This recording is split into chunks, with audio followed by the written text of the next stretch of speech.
আসসালামু আলাইকুম। এখন শুনবেন সংবাদ শিরোনাম। মন্ত্রীকে সপরিবারে ইফতারের দাওয়াত জামায়াতের সেক্রেটারি জেনারেলের, যাওয়ার আগ্রহ দেখিয়েছেন তারেক রহমান। সর্বনিম্ন ফিতরা ১১০ টাকা, সর্বোচ্চ ২৮০৫ টাকা। আটা ও কিশমিশের দাম নির্ধারণ করেছে ধর্ম মন্ত্রণালয়। মামলায় যুবলীগ নেতা সম্রাটের ২০ বছরের কারাদণ্ড, প্রায় ৩ কোটি টাকার অবৈধ সম্পদ অর্জনের প্রমাণ।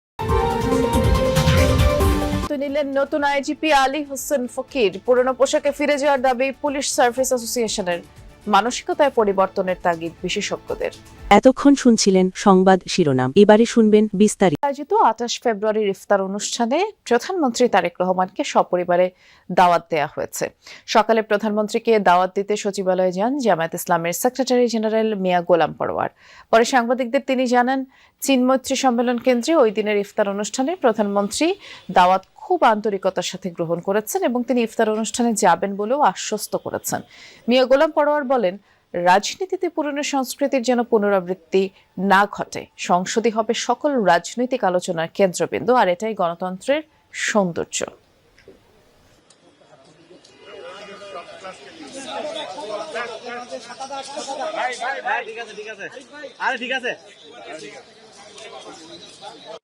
আজ জামাত ইসলামীর পক্ষ থেকে সাংগঠনিকভাবে তার সঙ্গে প্রথম অফিসিয়ালি সাক্ষাৎ আমাদের ইফতার অনুষ্ঠানের দাওয়াত উপলক্ষে। সে কারণে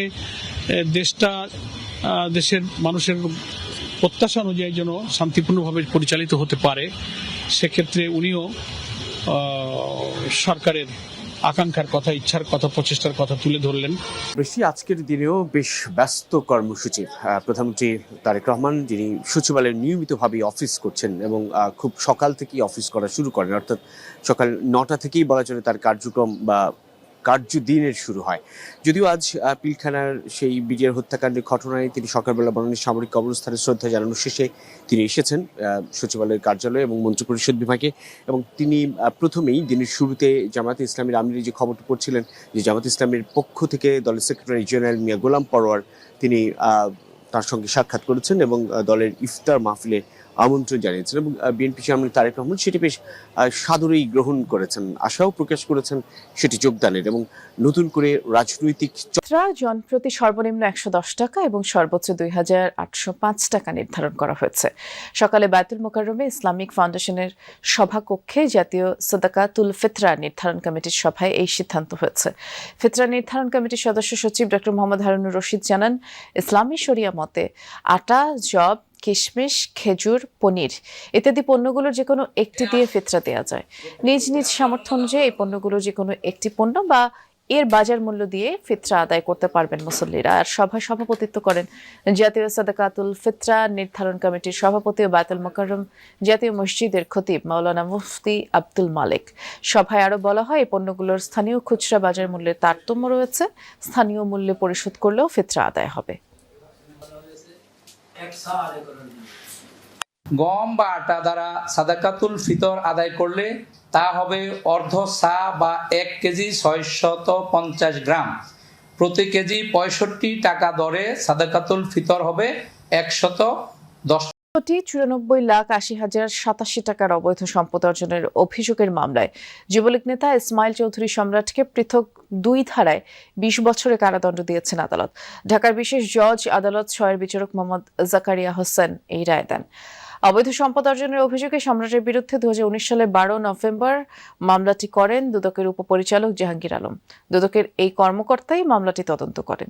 যুক্তিতর্ক শুনানি শেষে গত ৯ ফেব্রুয়ারি মামলার রায়ের পর্যায়ে আসে, আর সেদিন দুদকের পক্ষে পাবলিক প্রসিকিউটর নূরে আলম যুক্তিতর্ক উপস্থাপন করেন।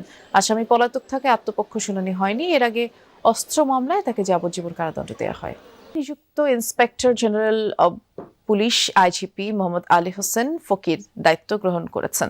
আইজিপি পদে নিয়োগের পূর্বে তিনি এপিবিএন এর অতিরিক্ত আইজি ছিলেন। তিনি বিদায়ী আইজিপি বাহারুল আলমের স্থলাভিষিক্ত হলেন। স্বরাষ্ট্র মন্ত্রণালয় গতকাল মোহাম্মদ আলী হোসেন ফকিরকে আইজিপি পদে নিয়োগ দিয়ে প্রজ্ঞাপন জারি করে। তিনি ১৯৯৫ সালে ১৫ নভেম্বর ১৫৩তম বিসিএস ব্যাচে সহকারী পুলিশ সুপার হিসেবে যোগদান করেন। কোসোভো আইভরি কোস্ট জাতিসংঘ শান্তিরক্ষা মিশনের দক্ষতা সুনামের সাথেই বাংলাদেশ পুলিশের প্রতিনিধিত্ব করেছেন তিনি। এছাড়াও সরকারি দায়িত্ব পালন এবং প্রশিক্ষণের জন্য যুক্তরাষ্ট্র, চীন সহ বিশ্বের বিভিন্ন দেশ সফর করেছেন নবনিযুক্ত আইজিপি। সকালে পুলিশ হেডকোয়ার্টার্সে পৌঁছালে তিনি একটি সুসজ্জিত পুলিশ দল তাকে গার্ড অফ অনার প্রদান করে। পুলিশের পরিবর্তিত পোশাক নিয়ে বাংলাদেশ পুলিশ সার্ভিস অ্যাসোসিয়েশনের পুনর্বিবেচনার দাবিকে অযৌক্তিক মনে করছেন অপরাধ বিশেষজ্ঞরা। তারা বলছেন, ফের পুরনো পোশাকে ফিরে যেতে চাইলে নতুন করে খরচের বোঝা বাড়বে। আর পুলিশের পেশাদার সংগঠনটির দাবি, অন্তর্বর্তী সরকার যে নতুন পোশাক নির্বাচন করেছে সেখানে পুলিশ সদস্যের মতামত, গায়ের রং এবং আবহাওয়াকে উপেক্ষা করা হয়েছে। সহকর্মী আল আমিন হক অহনের প্রতিবেদন। জুলাই গণ অভ্যুত্থানে পুলিশের গুলিতে একের পর এক শিক্ষার্থী ও সাধারণ মানুষের প্রাণহানির ঘটনায় ইমেজ সংকটে পড়ে পুলিশ বাহিনী। সেই পরিস্থিতি থেকে উত্তরণে বাহিনীটির সংস্কারের উদ্যোগ নেয় অন্তর্বর্তী সরকার। পুলিশ সংস্কার কমিশনের সুপারিশে গেল বছরের নভেম্বর থেকে নতুন পোশাকে দায়িত্ব পালন শুরু করে পুলিশ সদস্যরা। সে সময় সব পুলিশের জন্য একই পোশাক চালু করা হয়। বৈষম্য দূর করতেই এই উদ্যোগকে সাধুবাদ জানায় বাহিনীটি, যদিও সমালোচনা করেন কেউ কেউ। আমার পোশাক আমার প্রাইড, সো যখনই আমি যে পোশাক পরি না কেন সেই পোশাকে আমি সেই প্রাইডই ফিল করব। নতুন পোশাক গায়ে ওঠার মাত্র 3 মাসের মধ্যেই পুলিশ কর্মকর্তাদের সংগঠন বাংলাদেশ পুলিশ সার্ভিস অ্যাসোসিয়েশন ফের পোশাক পরিবর্তনের দাবি তুলেছে। নতুন যেটা দিয়েছেন এটা তো আসলে কোনো গবেষণা অথবা জনমত যাচাই, ওটির মান কীরকম, ওটি হচ্ছে যে একটা বা দুইটা ওয়াশ করার পরে ওই কাপড়ের আর কোনো ইয়ে থাকে না, মানে রংটাও থাকে না এবং কাপড়ের যে স্ট্যান্ডার্ড সেটা থাকে না। তো পুলিশকে তো আপনার সারাক্ষণ অন ডিউটি থাকতে হয়। সমাজ ও অপরাধ বিশেষজ্ঞরা মনে করেন সবার আগে পরিবর্তন আনতে হবে বাহিনীর মানসিকতায়। শুধু পোশাক বদলালেই পুলিশের আচরণে পরিবর্তন আসবে না। পুলিশের সাবেক কিংবা যারা এখন দায়িত্বে আছেন তাদের মধ্যে থেকে কেউ এটা প্রতিবাদ করতে পারলো না যে আমরা এই রঙের পোশাক চাই না। পুলিশের এই উপলব্ধি, এটা আমরা বলি যে বিলম্বিত বোধোদয়। এই বিলম্বিত বোধোদয়ের মধ্য দিয়ে পুলিশ আগের রঙের পোশাকে ফিরবে কি ফিরবে না সেটা সরকারের সিদ্ধান্ত।